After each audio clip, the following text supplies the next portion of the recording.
नमस्कार, जय हिंद, आदाब। मैं आपका दोस्त अजय और आप देख रहे हैं ऑल टाइम स्पोर्ट्स। ये होता है दो दिल्ली वालों के लड़ने का फायदा। विराट और गंभीर के लड़े तो पूरी दुनिया में खलबली मच गई। सब कहने लगे कि भाई दिल्ली वाले ऐसे लड़ते हैं। और फिर जिस तरह काबिल बच्चों का एग्जाम्पल देकर नालायक बच्चों को सीख दी जाती है, ठीक उस तरह कल दिल्ली के फैंस विराट और कोहली का एग्जाम्पल देकर दिल्ली की टीम से पूछ रहे थे कि तेरा खून कब खोलेगा कालिया। तुम सब हाथ पैरों घूंसों से नहीं लड़ना चाहते तो क्या हुआ, कम से कम मैदान में तो लड़ो। लेकिन दिल्ली को ये बात पसंद नहीं आई और चल पड़ी मैदान में लड़ने। लेकिन इनका जो मुकाबला होना था वो नंबर 1 टीम गुजरात से था। क्या है ना भाई कि दिल्ली का मौसम आजकल बहुत ही ज्यादा हसीन है। यूँ समझ लीजिए कि आज जितना मौसम हसीन है इतना ही कल दिल्ली की गेंदबाजी हसीन थी। एक समय के लिए तो ये समझ लीजिए कि कल गुजरात की टीम जीत से कुछ गुपचुप बातें कर रही थी कि जैसे कल कोहली काइल मायर्स के साथ बातचीत कर रहे थे।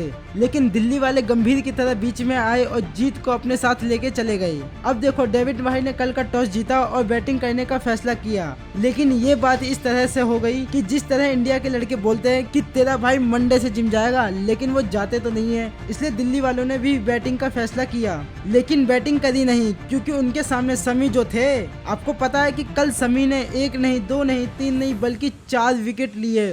और जैसे कोई आदमी खाना खाने के बाद डकार लेता है, लेकिन समी भाई ने तो वो भी नहीं ली। एक ही बार में हार्दिक पांड्या ने मोहम्मद शमी के 4 ओवर करा दिए और इसका नतीजा ये था कि शमी ने 4 ओवर में सिर्फ 11 रन दिए, जो कि एक बच्चे के टेस्ट में आते हैं। मुझे तो ये लगता है कि ये शमी का ही नतीजा था जो दिल्ली की आधी टीम 5 ओवर में बस 23 रन बना पाई और पवेलियन में जाकर बैठ गई। एक बार को तो ऐसा लग रहा था कि एक बार फिर बेंगलोर को चुनौती मिलेगी, वो भी हाईएस्ट वाली नहीं बल्कि लोएस्ट स्कोर वाली। लेकिन एक समय तो ऐसा लग रहा था कि दिल्ली को बहुत ज्यादा बिखरने का शौक है, लेकिन उस समय दिल्ली को समेटने आ गए अमन खान। 16 साल के इस लौंडे ने दिल्ली के लिए एक मुश्किल विकेट पर हाफ सेंचुरी बनाई।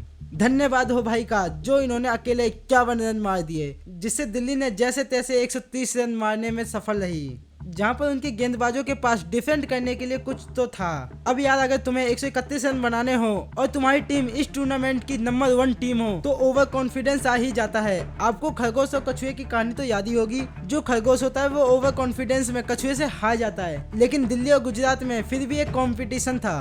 दिल्ली ने इस लो स्कोर को ऊंचाई तक ले जाने के लिए बेहतरीन बल्लेबाजी करी। खलील अहमद ने पहला ओवर मिडन डाला, साहा का विकेट भी लिया। फिर क्या, समी को आई गुस्सा और समी ने दिल्ली के साथ जो किया वो चीज भी गुजरात के साथ हो गया।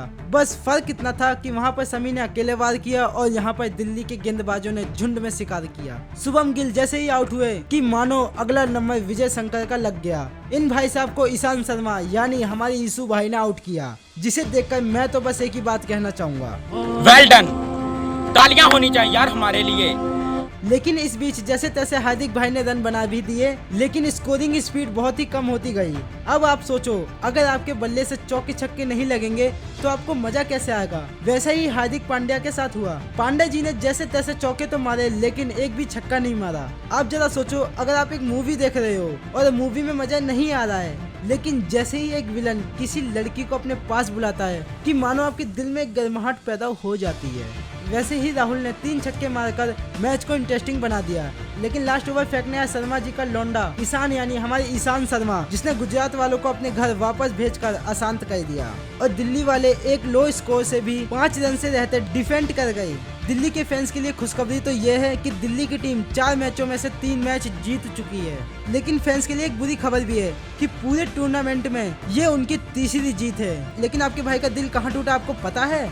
जब मैं मैच खत्म होने के बाद टीवी के सामने 1 घंटे तक बैठा था, लेकिन हार्दिक पांड्या, मोहम्मद शमी, ईशान शर्मा, वार्नर किसी ने भी लड़ाई नहीं करी, तो मुझे बहुत ज्यादा गुस्सा आ गया। अरे नालायकों, जरा सीखो विराट और गंभीर भाई से कि मैच खत्म होने के बाद लोगों को कैसे एंटरटेनमेंट किया जाए। और हाँ, आज है धोनी और गंभीर यानी लखनऊ और चेन्नई का मैच। कमेंट करके जरूर बताना कि कौन सी टीम जीत सकती है।